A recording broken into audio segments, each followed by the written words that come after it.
네, 안녕하세요. 주식은 역시 끼리끼리세의 일이십니다. 안녕하세요, 여러분들. 자, 주말 또 이렇게 거의 끝나가는 모습을 나타내고 있습니다. 주말 푹 쉬셨나요? 그리고 이번 주에는 이때까지 증시가 오르다가 살짝 조정받는 모습을 나타냈는데 과연 다음 주에는 어떤 이벤트가 있을지 한번 공부해 보도록 하겠습니다. 매주 일요일마다 돌아오는 그 시간입니다. 매주 키릭과 함께 오늘은 11월 20일 일요일입니다. 같이 공부하시죠. 렛츠 기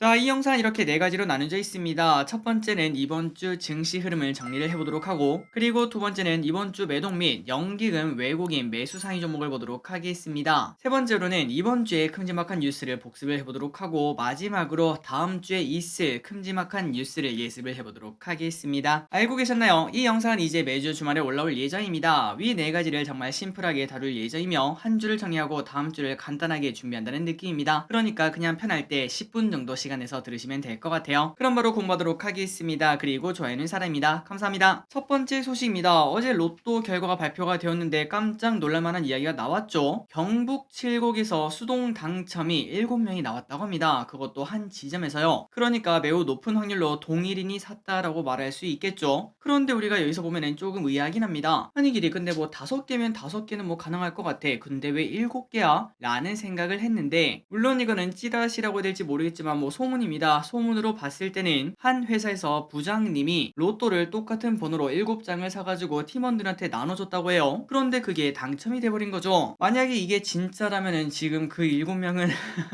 도대체 어떤 심정일까? 지금쯤 서로 만나서 커피 한잔 하고 있지 않을까라는 생각을 해볼 수 있습니다. 어쨌든 동일인이든 아니면은 또 7명이 나눠 가졌든 진짜 부럽습니다. 저도 죽기 전에는 한 번쯤은 당첨이 되겠죠. 이제 본론으로 넘어가도록 하겠습니다. 첫 번째 보도록 하겠습니다. 코스피 이번 주에 1.5% 하락했습니다. 여러분들이 보시다시피 최근 들어서는 이렇게 양봉이 쭉쭉쭉 올라가면서 증시가 쫙 올라갔지만, 하지만 이번 주에는 그냥 5번 연속 음봉으로 매수 물량보다는 차익 실현 매도 물량이 더 많았다라고 볼 수 있겠죠. 그래서 아마도 이 조정이 조금 더 이어질 가능성도 분명 있을 것 같은데, 그렇다면 어디까지 떨어질까? 일단 지금 예상했을 때는 2400에서 2350 이 사이에서 한번 지지하고 다시 올라갈 수 있지 않을까라는 생각을 해볼 수 있습니다. 그리고 삼성전자도 121선 위로 올라간 지 참 오래되었습니다. 그런데 이번 주에는 1.7% 하락해서 소폭 조정을 받았고요. 이 친구도 마찬가지로 121선, 그러니까 6만원 정도가 되겠네요. 6만원 정도를 한 번쯤 터치할 가능성도 분명 있어 보입니다. 다만 코스닥은 이때까지 크게 오르진 않았습니다. 여러분들이 아시다시피 아직까지 121선도 뚫지 못했는데요. 그렇기 때문에 이번 주에 하락폭도 그렇게 크지 않았습니다. 0.1%만 하락을 했죠. 그래서 만약에 다음 주에도 조정이 나온다면 코스피와 이제 삼성전자 이러한 대형주는 조금 하락할 수 있겠지만, 그런데 이때까지 많이 못 올랐던 코스닥은 그 하락폭이 아마 크지 않지 않을까, 어느 정도는 잘 지키지 않을까라는 생각해 볼 수 있습니다. 매동을 보도록 할까요? 자, 이번 주부터 외국인의 매도세가 듬성듬성 나타나기 시작합니다. 그러니까 외국인 또 어느 정도는 부담을 느꼈다라고 볼 수 있고, 연기금의 매도세도 갈수록 거칠어지고 있죠. 이런 식으로 이제 외국인과 연기금이 매도를 조금 더 늘리니까 코스피는 조정을 받는 걸 확인할 수 있고, 이 흐름이 어디까지 갈지 가장 좋은 거는 연기금이 돌아오는 걸 확인을 해야 될 것 같은데 조금은 시간이 걸릴 것이라고 볼 수 있습니다. 환율이랑 유가를 보도록 하겠습니다. 많이 떨어졌습니다. 환율 1343원, 어느덧 고점 대비 100원이나 하락한 걸 확인할 수 있고, 지금은 이제 여기서 머무는 걸 확인할 수 있죠. 또한 WTI는 90달러 위에서 놀더니 다시 또 하락해서 80.11까지 어느덧 여기까지 내려왔습니다.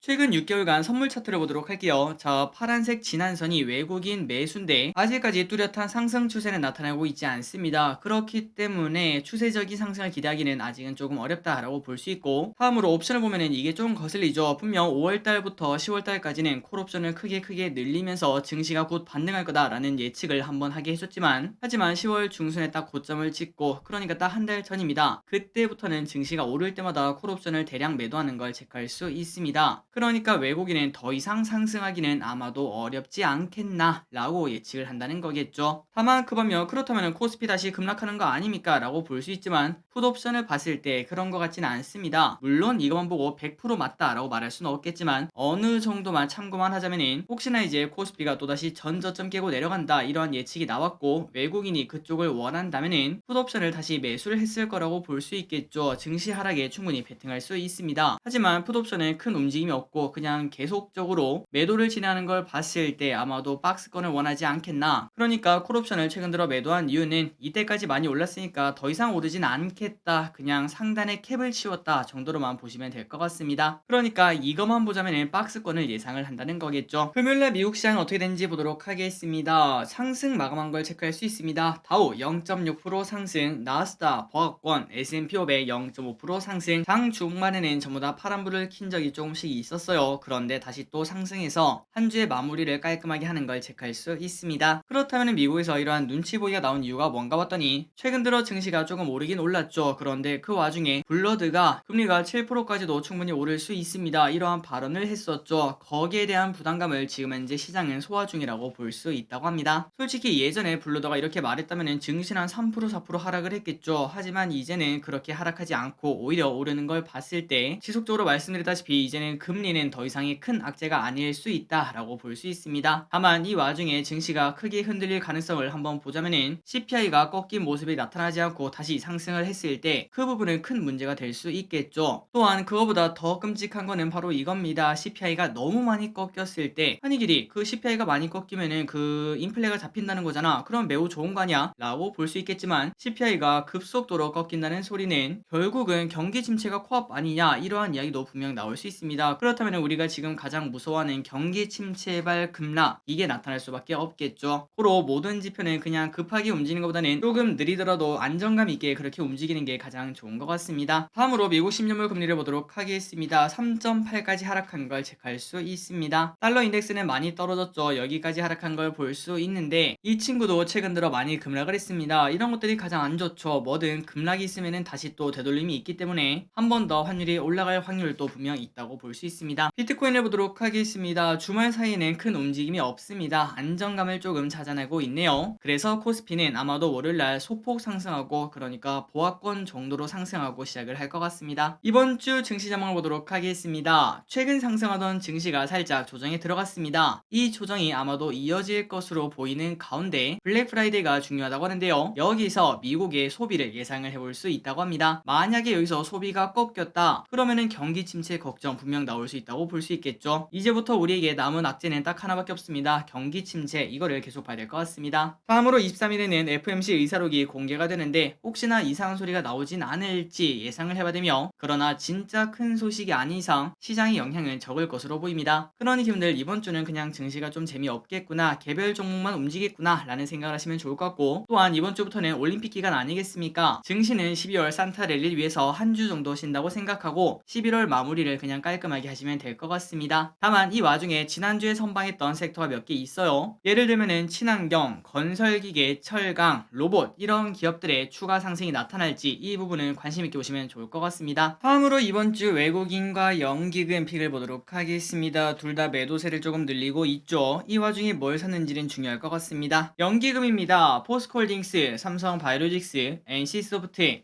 LG생건, 한국전력, 현대두산인프라코어, SK케미칼, 삼성전기, KTNG, 두산밥캐, 삼강 M&T 등등등 위 같은 기업들을 이 와중에 매수하고 있습니다. 관심 있게 볼 거는 포스코홀딩스, 삼바, 그리고 NC소프트, 이렇게 세 가지라고 볼 수 있겠네요. 다음으로 외국인입니다. 외국인은 LG엔솔, 카카오뱅크, 롯데케미칼, LG전자, 삼성전기, 아모레퍼시픽, 롯데칠성, 레버리지, 삼성전자 우, 파라다이스, 호텔신라, 삼성전자 위 같은 기업들을 매수하고 있습니다. 마지막으로 개인입니다. 개인은 이 와중에 삼성 SDI를 크게 샀네요. 그리고 곧버스도 크게 삽니다. 네이버, 기아, SK하이닉스, LNF, 타차전, 셀트리온, 셀트리온 헬스케어, 포스코케미칼, LG엔솔 위 같은 기업들을 매수하고 있습니다. 다음입니다. 이번 주에는 어떤 일이 있었는지 확인해 보도록 하겠습니다.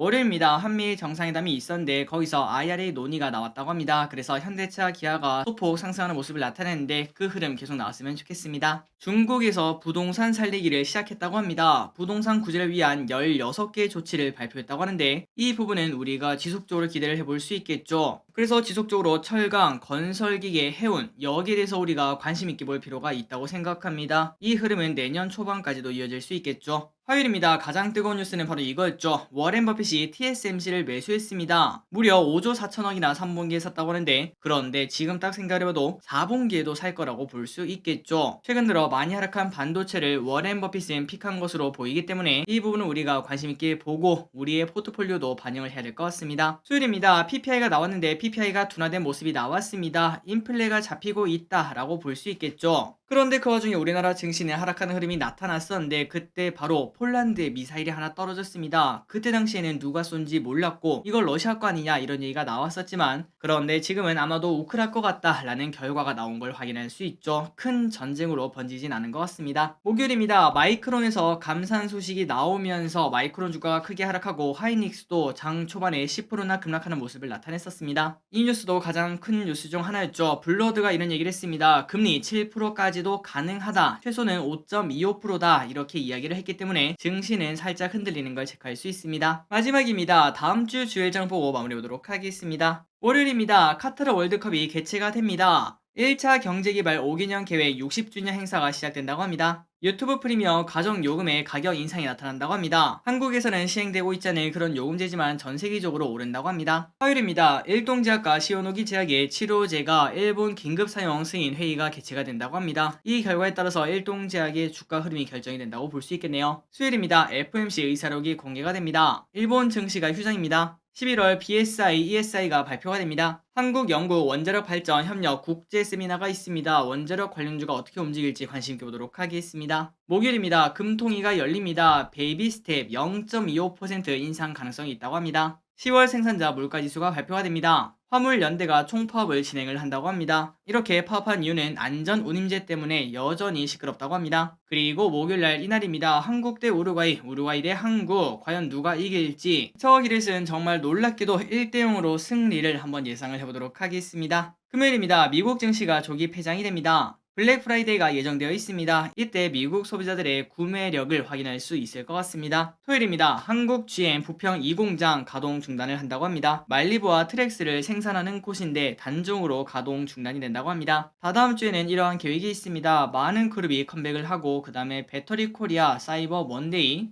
미국 고용 동향 보고서 등등이 발표가 되며, 그 다음에 크래프톤에서는 칼리스토 프로토콜이 출시가 된다고 합니다. 그 전까지 주가가 어떻게 움직일지 관심있게 봐야 될 것 같습니다. 달력을 보고 마무리해보도록 하겠습니다. 이렇게 깔끔하게 정리가 되어 있으니까 참고하시면 될 것 같아요. 3초 뒤에 넘어가도록 하겠습니다. 오늘의 공부 여기까지 끝났습니다. 항상 이렇게 같이 공부해서 진심으로 감사합니다. 지금까지 기리셨습니다. 빠이요.